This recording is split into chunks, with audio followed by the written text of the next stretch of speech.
En la estructura de diversas sociedades, la estética femenina funciona como una variable de estatus.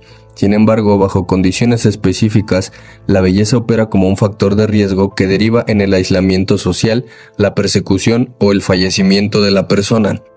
Este análisis examina cómo la percepción estética determina el destino de figuras históricas registradas por la literatura y el cine. En la tradición occidental existe una correlación directa entre la belleza y el concepto de propiedad. El entorno social tiende a priorizar el valor estético sobre la autonomía individual. La Ilíada de Homero es un documento literario que registra la función de la belleza femenina como detonante de conflictos bélicos y herramienta de justificación geopolítica. El texto sitúa a Helena en el centro de una disputa de propiedad entre los líderes aqueos y troyanos, convirtiendo su hermosura en el motor de una guerra de 10 años. La novela ha sido adaptada al cine y la película fue súper exitosa en taquilla por su gran producción. Yo te recomiendo el libro sobre la película, pero aquí dejaré algunas tomas de la cinta.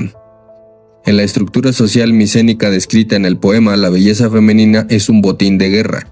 Helena representa la transición de un sujeto con identidad propia hacia un activo de prestigio intercambiable entre hombres. Su traslado a Troya por parte de París se representa como un agravio al honor y a la propiedad de Menelao, lo que activa los protocolos de alianza militar de la época. La belleza de Helena pareciera que elimina su autonomía y la posiciona como un objeto de disputa, lo que genera una vigilancia constante sobre su persona y la anulación de su voluntad individual.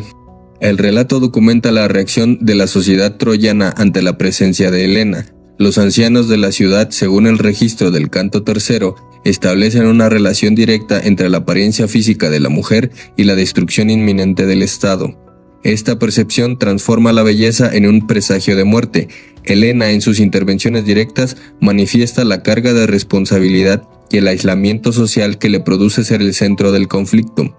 Su fisonomía le otorga una visibilidad que el entorno utiliza para señalarla como la causa técnica del sufrimiento colectivo. Esta no es una crítica a una obra maestra del pasado, es un análisis de un aspecto particular de este momento histórico relacionado específicamente con nuestro tema de estudio. Como siempre, es un pretexto para exponer problemáticas sociales a través del cine y la literatura. El poema evidencia que la belleza extrema en un contexto de estructuras patriarcales y valores basados en el honor militar funcionan como un factor de vulnerabilidad. La belleza de la mujer actúa como un catalizador que atrae la violencia y la deshumanización. La Ilíada establece para Helena que su hermosura conlleva la pérdida de los derechos del sujeto, subordinando la vida de la mujer a los intereses de poder y posesión de los actores políticos involucrados. Este tipo de problemáticas poco a poco se ha erradicado de nuestras sociedades. Sin embargo, aún hay entornos en los que siguen pasando situaciones similares. Si sabes de casos en los que aún se manifiestan este tipo de problemas, por favor escríbelo en comentarios. La película Blonde registra la trayectoria de Norma Jean Mortenson bajo la identidad pública de Marilyn Monroe, exponiendo el proceso de fragmentación de la identidad derivado de la hipersexualización. El relato establece una relación directa entre la hermosura de la protagonista y su deshumanización por parte de la industria cinematográfica del siglo XX. La narrativa describe cómo el sistema de estudios de Hollywood utiliza la belleza de la protagonista para la creación de un arquetipo de consumo. La apariencia de Norma Jean funciona como un activo financiero para terceros, lo que genera una estructura de explotación laboral y personal. Esta visibilidad física extrema facilita el acceso de la protagonista a espacios de poder, pero condiciona su pertenencia a la satisfacción de la mirada masculina. La sociedad y la industria demandan la reproducción constante del personaje Marilyn, lo que anula la autonomía de la persona real y la convierte en una propiedad pública. Desde una perspectiva psicológica, la película detalla las consecuencias de la disociación de la personalidad. La protagonista experimenta una ruptura entre su yo privado y la imagen proyectada, donde la belleza actúa como una barrera que impide el reconocimiento de sus necesidades emocionales y médicas. El entorno ignora sistemáticamente las patologías de la mujer para priorizar el mantenimiento de su valor estético. Este fenómeno produce un aislamiento social profundo, ya que los vínculos afectivos de la protagonista se establecen sobre la base de la proyección de deseos ajenos y no sobre el reconocimiento de su individualidad. Blonde evidencia que en el contexto del mercado del entretenimiento, La belleza excepcional es un factor de riesgo para la integridad psíquica de la mujer. El caso muestra cómo Norma sufrió de un tipo de abuso que funciona como un mecanismo de control hacia el sujeto. Su vida y obra atrajo figuras de poder depredadoras que justificaron el abuso y la negligencia médica bajo la premisa del éxito comercial y la admiración pública. En contextos históricos orientales, la belleza extrema se vinculó directamente con el destino del Estado. Se percibe como una variable que afecta la gobernanza y el orden social. Al menos así sucedió en un caso particular hace mucho tiempo. El caso de Yang Guifei documenta la percepción de la belleza femenina como una fuerza de desestabilización política en la China imperial de la dinastía Tang.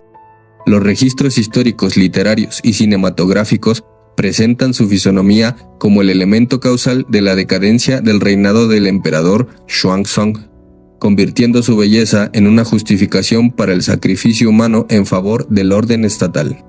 En el contexto de la cultura oriental histórica, la belleza excepcional de una consorte real se vincula directamente con la capacidad de gobierno del soberano.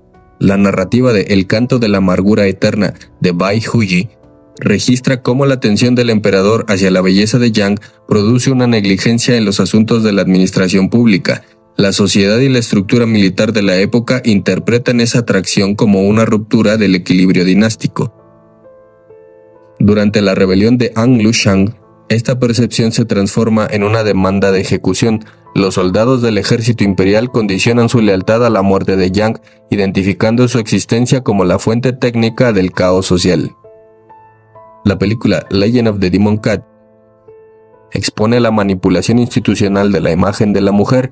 El relato detalla cómo el poder político utiliza la belleza de Yang como un símbolo de la prosperidad del imperio en tiempos de paz, para después señalarla como un chivo expiatorio en tiempos de crisis.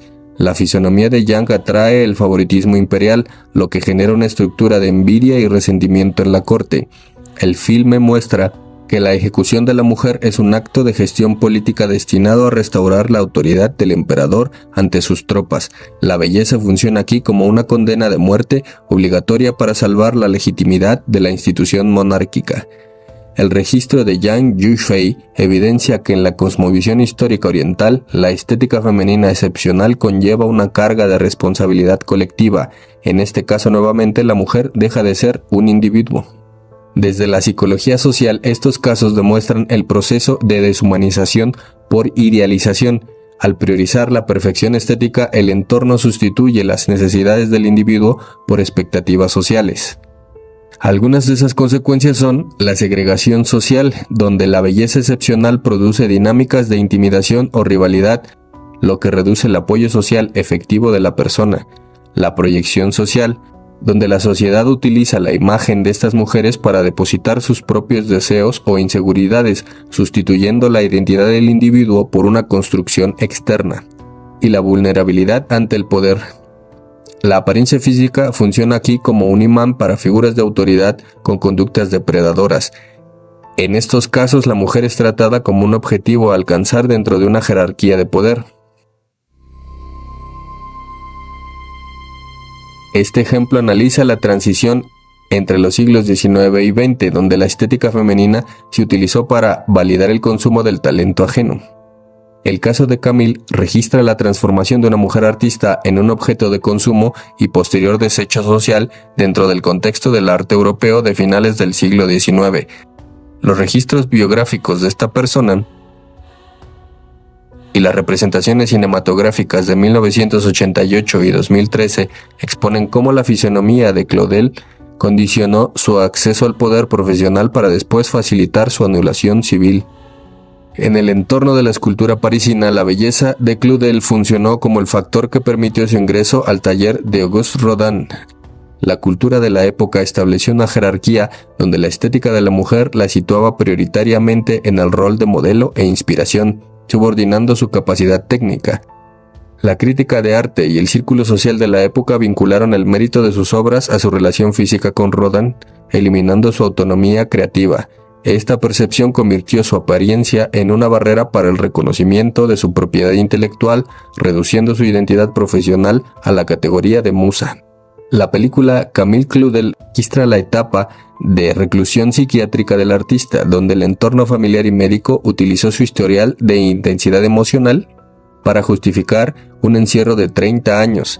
La sociedad del siglo XX aplicó un protocolo de invisibilización sobre Claudel una vez que su presencia dejó de ser funcional para los intereses estéticos y sociales de su familia. El análisis de su correspondencia real evidencia que el sistema médico priorizó el control social sobre la salud de la paciente. La belleza en este contexto atrajo inicialmente la atención del poder, pero su persistencia como sujeto con voz propia derivó en una sentencia de aislamiento absoluto. El registro biográfico y cinematográfico de Claudel confirma que la belleza femenina en círculos de alta cultura opera como un mecanismo de atracción que precede a la explotación y a la posterior segregación. La belleza de Claudel facilitó su visibilidad inicial, pero actuó como el argumento para su descalificación intelectual. De nuevo, la estructura cultural del momento la penalizó, minimizando su capacidad artística e intelectual y la redujo a un objeto de inspiración. Después la vulneró mediante el encierro, cuando ésta reclamó su posición como individuo independiente. La investigación demuestra que la belleza en estas estructuras sociales funciona como un determinante para la vida pública de la mujer. La belleza femenina excepcional opera como un factor de vulnerabilidad estructural y es un pretexto para su represión. Este fenómeno se identifica como la transformación de un atributo biológico en un activo de propiedad pública, sujeto a vigilancia y sanción. La sociedad utiliza la belleza para justificar la eliminación de la individualidad de la mujer.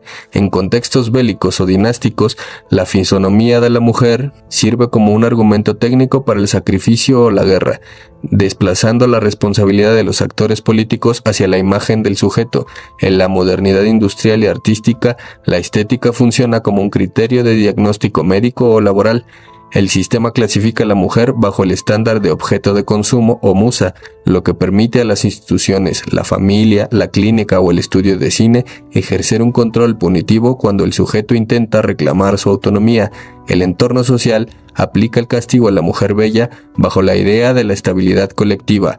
La represión se presenta como una medida necesaria para restaurar el orden, ya sea el orden moral de una familia, la productividad de una industria o la gobernanza de un imperio. La belleza excepcional atrae una visibilidad que facilita la deshumanización. Al ser percibida como una anomalía estética, la mujer pierde su condición de igual ante la ley y la ética social. El fenómeno de la condena por belleza es, en esencia, un protocolo de gestión de poder donde la fisonomía de la mujer se utiliza para validar su exclusión, confinamiento o eliminación física e individual.